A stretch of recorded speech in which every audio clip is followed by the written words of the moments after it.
Hi folks, welcome to today's color process video. Right, continuing with what I've done with the past few comics, I've kept things fairly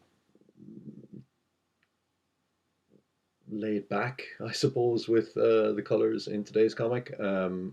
Like I did intend on there being background colors for the first three panels, but the more I looked at it, the more I thought it actually just looked better without just having the character in full color and everything else just blank. However, I did decide that the last panel, just to give it a bit more impact, that it should have some kind of a color in the background. And I was thinking of giving it a uh, more of a gradient, more of a texture to it. But in the end, I just decided to stick with a flat color, and I went with the green because I felt it the green has this kind of like off kind of look to it, with just which it adds to the weird feel of that last panel.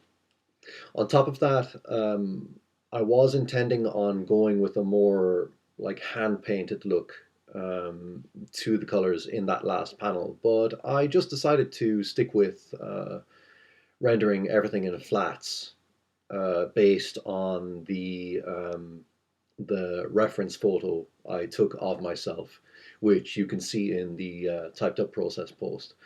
And to begin with, like the way I cut out the the bits of the character that are lit, that was just meant to be like a fairly rough draft, so to speak, until I kind of honed everything to a sheen. But in the end, I actually quite liked how the rough version looked. Now, I did still add to that and take away some bits from it, but overall, what you see there is pretty much how I laid it out to begin with. Like it's especially apparent if you look at the forehead, where you can see that the bit of shadow like on the left side of his head. Um, Typically, I would have done that like really kind of precise and tried to like make it look perfectly aligned with the side of the head. However, in the photograph, it didn't look that way because of whatever way my forehead was distorted. It distorted the shadow as well. So I went with that, and without even really thinking about it, I just saw the way it looked in the photo and just did it in the colors here. And it was my intention that I'd kind of pick away at it until I'd get like a perfect result. However, it looked so it just looked right, so I decided to stick with it.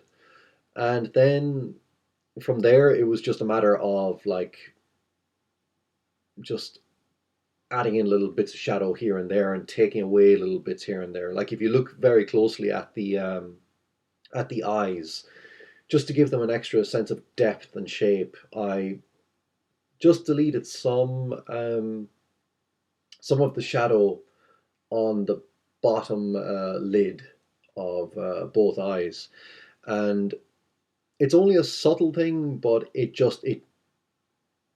adds so much to the sense of depth and shape to the eyes. It makes them look more like actual objects that are incorporated into the face rather than me just adding color to line work.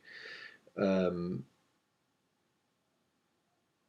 like I've talked at length about this before, but like the best color work I find is when it and the line work just meld together perfectly, and you forget you're looking at line work with colors added. You're looking at just a whole object.